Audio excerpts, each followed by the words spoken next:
Hello everyone, welcome on my YouTube channel Apache Tutorials, and today we shall do question answers of our chapter The Magic Ring of class 8. And our first question is, why is the migration of birds such an amazing phenomenon? यानी migration कहते हैं प्रवास को, birds कहते हैं पक्षियों को। पक्षियों का जो प्रवास है वो एक अमेजिंग कहते हैं अद्भुत को, और फिनोमिनन कहते हैं घटना को। एक अद्भुत यानी हैरान कर देने वाली घटना क्यों है? Answer, because large flocks of thousands of birds come and leave year after year around the same time, sometimes on the very same day. क्योंकि लार्ज फ्लॉक्स, लार्ज कहते हैं विशाल, बहुत ज़्यादा, फ्लॉक्स जो है झुंड को कहते हैं, ऑफ थाउजेंड्स ऑफ बर्ड्स हज़ारों पक्षियों के विशाल काय बड़े बड़े झुंड, कम एंड लीव आते हैं और चले जाते हैं, ईयर आफ्टर ईयर हर साल, अराउंड द सेम टाइम लगभग उसी समय पर लौटते हैं, हर साल एक ही समय पर लौटते हैं, sometimes on the very same day, और कभी कभी तो ठीक उसी दिन लौटते हैं जिस दिन हर साल लौटते हैं। Next question, what did early naturalists believe about the sudden disappearance and astounding reappearance of birds?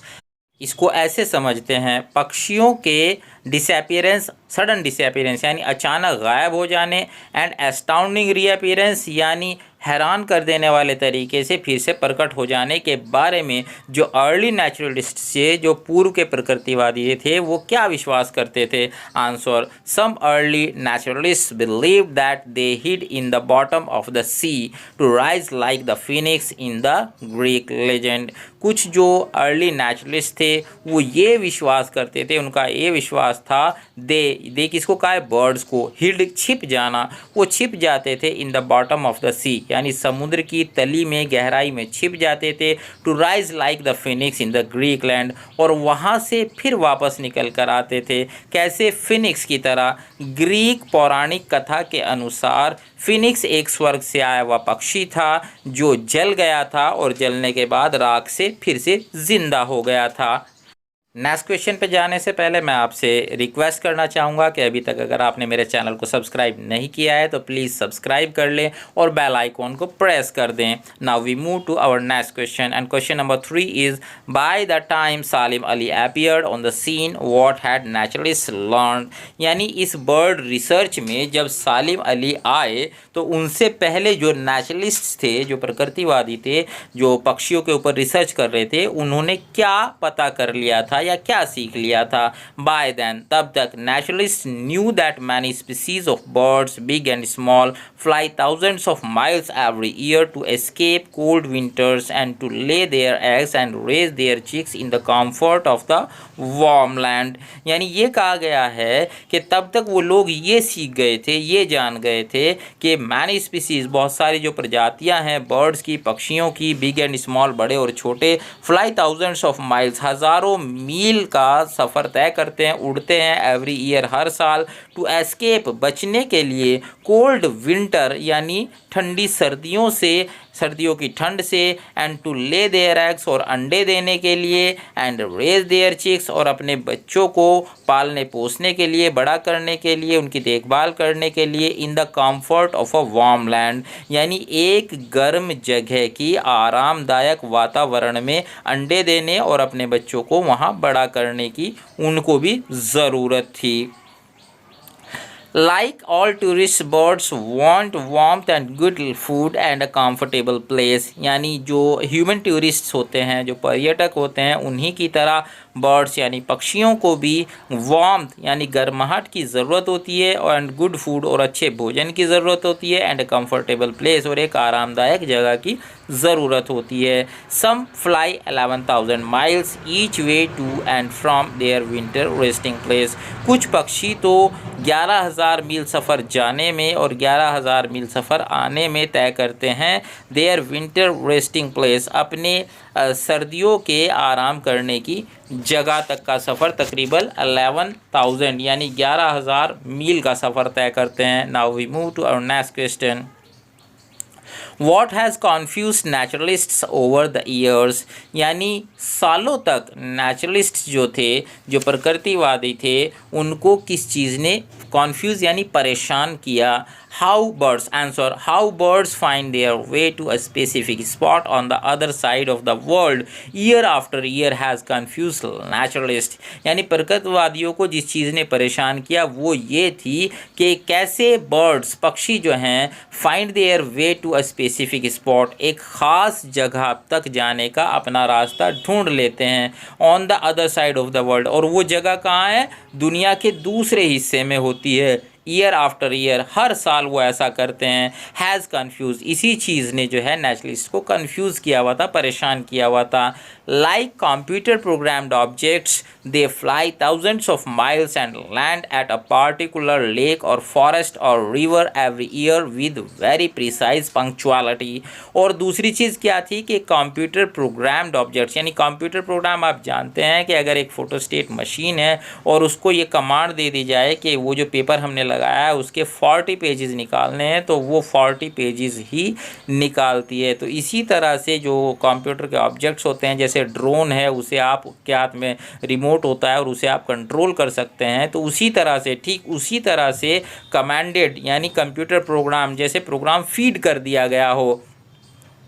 They fly thousands of miles, वो हज़ारों मील का सफ़र उड़कर तय करते हैं। And land at a particular lake और फॉरेस्ट और रिवर एवरी ईयर, और हर साल क्या करते हैं, एक ख़ास झील पे, एक ख़ास जंगल में या एक विशेष नदी पर ही वो जा कर के उतरते हैं। विद वेरी प्रिसाइज पंक्चुअलिटी, यहाँ प्रिसाइज सटीक को क्या कहा गया है, एकदम ठीक।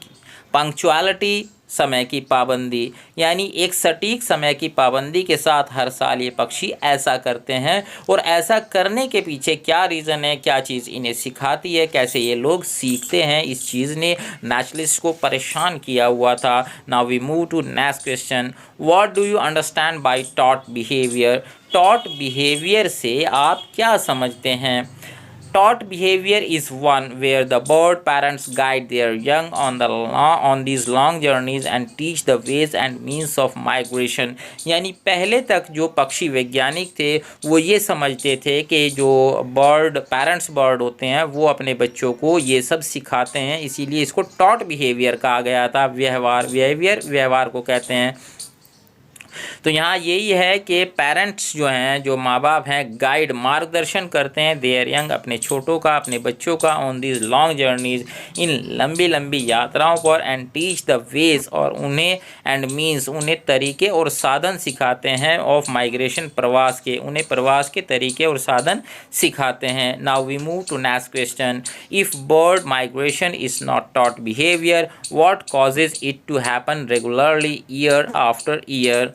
अगर बर्ड माइग्रेशन जो है वो एक टॉट बिहेवियर नहीं है, चूँकि बाद में ये चीज़ कही गई, जब सालिम अली आए तो ये चीज़ प्रूव भी की गई, बताई गई कि टॉट बिहेवियर नहीं है। What causes it to happen regularly year after year? अगर टॉट बिहेवियर ऐसा नहीं कर सकता तो फिर कौन से कारण हैं, कौन से चीज़ हैं जिनकी वजह से ये हर साल रेगुलरली, नियमित रूप से उड़ते हैं और इतनी दूर जाते हैं? Answer, it is caused by strong genetic or inborn instincts which all animals share.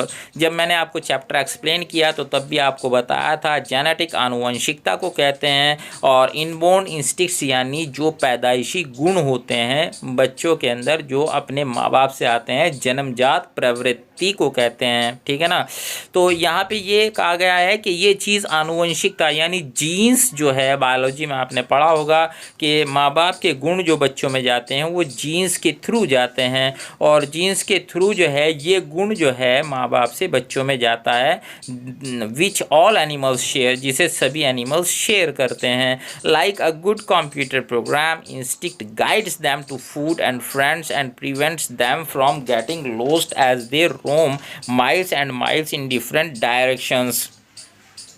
एक अच्छे कंप्यूटर प्रोग्राम की तरह इंस्टिक्ट जो है, जो जन्मजात प्रवृत्ति जो है, वो उन्हें उनका मार्गदर्शन करती है। टू फूड, भोजन के लिए, एंड फ्रेंड्स, दोस्तों के लिए, and prevents them from getting lost, और उनको खो जाने से बचाती है। प्रिवेंट्स बचाती है, रोकती है। As they roam miles and miles in different direction, क्योंकि वो जो है हज़ारों मील का सफ़र जो है अलग अलग दिशाओं में करते हैं। Now we move to our next question and our next question is what is bird ringing and why are birds ringed. Bird ringing क्या है और पक्षियों को रिंग क्यों डाले जाते हैं? आंसर, अ स्मॉल एल्यूमिनियम और plastic ring too small and light to handicap the bird is clamped on the bird's foot. On the ring is a message asking the finder of the bird to return the ring to a particular address. यानी एक छोटा सा aluminium जो एक metal होती है वो, या उसका प्लास्टिक का एक छोटा सा रिंग होता है जो इतना छोटा होता है, टू लाइट, और इतना जो है हल्का होता है, टू हैंडीकैप द बर्ड, यानी उससे बर्ड को कोई परेशानी नहीं होती है। Is clamped on the birds foot, और उसको पक्षी के पैर में क्लैम्प कर दिया जाता है, जड़ दिया जाता है, टाइट कर दिया जाता है।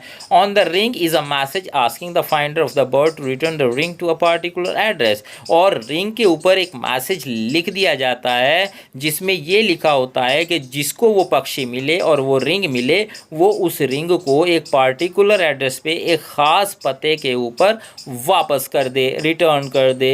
ही is also asked to name the place, date and time the bird was found, और उसमें ये भी लिखा होता था कि वो व्यक्ति जिसको वो मिला है, फाइंडर, वो जिस जगह पे उसे मिला है उस जगह का नाम, डेट जिस तारीख में मिला है उस तारीख, और जिस समय मिला है वो समय भी लिख करके भेजे। Now we move to next question and our next question is how did Salim Ali get involve in bird ringing. Salim Ali bird ringing में कैसे इन्वॉल्व यानी सम्मिलित हुए, शामिल हुए? Answer, Salim had participated in bird ringing camps in Heligoland, Germany, and this had given him useful training. सालिम ने bird ringing camps जो हेलीगोलैंड Germany में आयोजित हुए थे उनमें पार्टिसिपेट किया था, भाग लिया था, and this had given him useful training, और इससे इस कैंप से उन्हें बहुत ही यूजफुल लाभदायक ट्रेनिंग प्रशिक्षण मिला। A few trial rounds of bird ringing camps were held around Mumbai and their results showed that they should be done on a larger scale. A few trial rounds, कुछ जो trial rounds थे यानी अभ्यास के तौर पे जो काम किया जाता है, आजमाइश के तौर पे, इम्तहान के तौर पे, परीक्षा के तौर पे, या जो है किसी चीज़ को करने से पहले उसका थोड़ा सा अभ्यास कर लेते हैं कि वो चीज़ सही होगी या नहीं। तो वो ट्रायल राउंड जो है बर्ड रिंगिंग कैंप्स के मुंबई के आसपास लगाए गए, और उनका परिणाम ये हुआ कि इस तरह के लार्जर स्केल, विशाल पैमाने पर जो है कैंप करने चाहिए। Now we move to our last question and that is what part did Salim Ali play in saving Keoladeo National Park. Keoladeo National Park को बचाने के लिए सालिम अली ने क्या किया? Answer, after independence the local farmers and politicians tried to get the fantastic birdhouse at Kevadia in Rajasthan drained and converted into agricultural land.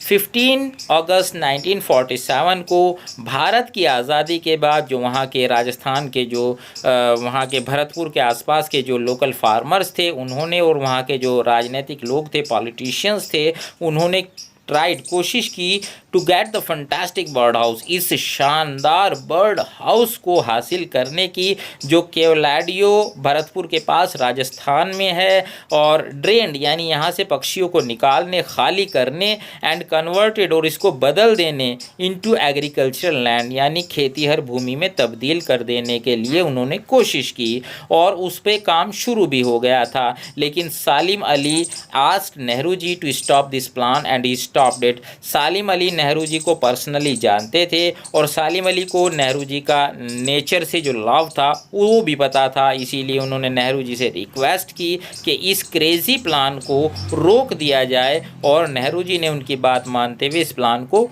रोक भी दिया था। Students, these were answers to the questions given in your book. Hope you understood all the answers well, और उम्मीद करता हूँ कि पढ़ते पढ़ते ही आपको 50-60% याद हो गया होगा, और एक दो बार अगर वीडियो को आप और देख लेंगे तो आपको अपने आप याद हो जाएगा। अगर वीडियो आपको पसंद आया है तो प्लीज़ लाइक करें, शेयर करें और कमेंट करना ना भूलें, क्योंकि आपके कमेंट्स जहां एक और मोटिवेट करते हैं वहीं दूसरी और बेहतर करने के लिए इंस्पायर करते हैं। For more videos keep watching एपैश ट्यूटोरियल्स। Thank you.